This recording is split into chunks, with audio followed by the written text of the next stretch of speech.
தமிழ்நாட்டில் இந்த 2 நாளைக்கு முன்னாடி வெள்ளிக்கிழமையும் கூட இந்த மாநாடு நடக்குதுங்கிறதுக்காகவே ஒரு 4 வீடு சீல் வைக்கப்பட்டது எத்தனை பேருக்கு தெரியும்? இனாம் என்று வகைப்படுத்தி வைக்கப்பட்டிருந்த நிலங்கள் இந்தியா முழுவதும் இந்தியா சுதந்திரம் வாங்கிய போது 4 கோடி ஏக்கர் நிலங்கள் இருந்தன. தமிழ்நாட்டை தவிர மற்ற எல்லா மாநிலங்களிலும் இந்த நிலங்கள் உழுபவர்களுக்கு உரிமையாக்கப்பட்டு அவர்களிடமிருந்து நேரடியாக வரி வசூல் செய்யும் ரயத் வாரி முறை அறிமுகப்படுத்தப்பட்டுள்ளது. தமிழ்நாட்டிலும் உழுபவர்களிடமிருந்து நேரடியாக வரி வாங்குவதற்காக, அதாவது குடியிருந்து குடிவான உரிமை அனுபவத்தில் இருந்தவர்களிடமிருந்து நேரடியாக மேல்வார உரிமை வாங்கி வந்த ஜமீன்தாரர்கள் இனாம்தாரர்கள் முறையை ஒழித்து விவசாயிகளிடமிருந்து அரசே நேரடியாக வரி வாங்கும் உரிமையை கொண்டு வருவதற்காகத்தான் இனாம் ஜமீன் ஒழிப்பு சட்டங்கள் 3 சட்டங்கள் கொண்டு வரப்பட்டன. அதுல இன்னைக்கு என்ன மிச்சமா இருக்குதுன்னு பார்த்தீங்கன்னா, இந்த 3 சட்டம் எதுக்கு கொண்டு வந்ததுன்னா 13 லட்சம் ஏக்கர்ல இருக்கிற விவசாயிகளுக்கு பட்டா கொடுக்கறதுக்கு. இன்னைக்கு 13 லட்சம் ஏக்கர்ல இருக்கிற அத்தனை விவசாயிக்கும் பிரச்சனை. அப்படின்னா இந்த சட்டத்தை எதுக்கு கொண்டு வந்தாங்க?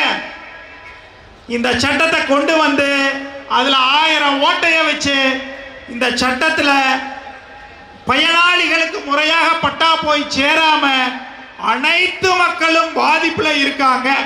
இன்னைக்கு இந்த பிரச்சனையை தீர்க்கணும்னா சட்ட திருத்தம் ஒன்றே தீர்வு. அதை நோக்கி நம்மை கடந்த 3 ஆண்டு காலமாக மிக கடுமையான போராட்டங்களை நடத்தி வருகிறோம். அதன் அடிப்படையில் அரசும் செவிசாய்க்க ஆரம்பித்து விட்டது. இப்பொழுது நம்மளுக்கு இருக்கிறது என்னன்னா, உடனடியாக சட்ட திருத்தம் செய்து இந்த பிரச்சனையை தீர்க்க வேண்டும் என்று தற்பொழுது ஆட்சியில் இருக்கும் அரசை கேட்டுக்கொள்கிறோம். அவ்வாறு அவர்கள் சட்ட திருத்தம் செய்ய தவறினால், ஏன்னா அவங்களுக்கு பெரும்பான்மை இருக்குது, பிரச்சனை இருக்குது, அனைத்து கட்சிகளும் மக்களிடம் நிற்கிறது. அதற்கு கரூர் போராட்டமே உதாரணம். ஆமாவா இல்லைங்களா? அப்போ உடனடியாக சட்ட திருத்தம் செய்து இனாம் நில மக்களின் வாழ்வில் ஒளியேற்றிட வேண்டுமாய் 30 லட்சம் குடும்பங்களின் சார்பிலே கேட்டு வாய்ப்பிற்கு நன்றி கூறி விடைபெறுகிறேன். நன்றி, வணக்கம். அடுத்து இனாம் இயக்கத்தின் மாநில இணை ஒருங்கிணைப்பாளர் கமலஹாசன் அவர்கள் எஸ்டேட் மற்றும் ஜமீன் என்றால் என்ன என்பதை பற்றி சுருக்கமாக 1 நிமிடத்தில் முடிக்குமாறு கேட்டுக்கொள்கிறோம். அனைவருக்கும் வணக்கம். அதாவது எஸ்டேட்ன்றது எப்படின்னா, ஆங்கிலேயர் ஆட்சி காலத்தில் அரசு நேரடியாக வரி வசூல் செய்யாத கிராமங்களில் இடைத்தரகராக இருந்த ஜமீன்தாரர், மிராஸ்தாரர், ஸ்ரோத்ரியதாரர், அப்புறம் தேவஸ்தான நிர்வாகம், இவங்கெல்லாம் டேக்ஸ் வசூல் பண்ண கிராமங்களை தான் எஸ்டேட்டுன்னு சொல்லுவாங்க. இதெல்லாம் பார்த்திங்கன்னா நாடு சுதந்திரம் அடைஞ்ச பிறகு 2648 எஸ்டேட் அபாலிஷன் சட்டங்களிலும் 2663 இனாம் ஒழிப்பு சட்டங்களிலும் ஒழிக்கப்பட்டு அதாவது அன்றைக்கு நில உரிமையும் அனுபவம் வச்சிருந்த மக்களுக்கு பட்டா போய் சேர்ந்துச்சு.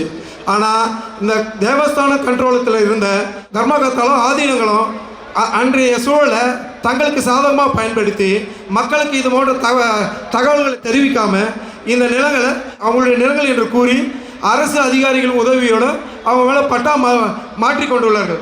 தற்போது அந்த பட்டாக்களை வைத்து இந்து சமய அறநிலையத்துறையும் பொதுநல வழக்கு போடுகின்ற ராதாகிருஷ்ணன், ஜெகநாதன் போன்றவங்களை கூட்டி சேர்த்துக்கின்னு நில உரிமையாளர்களை ஆக்கிரமிப்பாளர் என்று சொல்லி இந்த நிலத்தை விட்டு வெளியேற்றுறாங்க.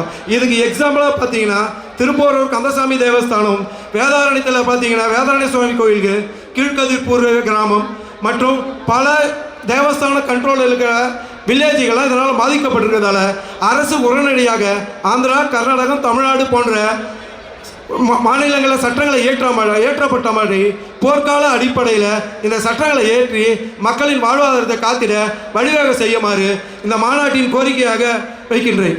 நன்றி, வணக்கம்.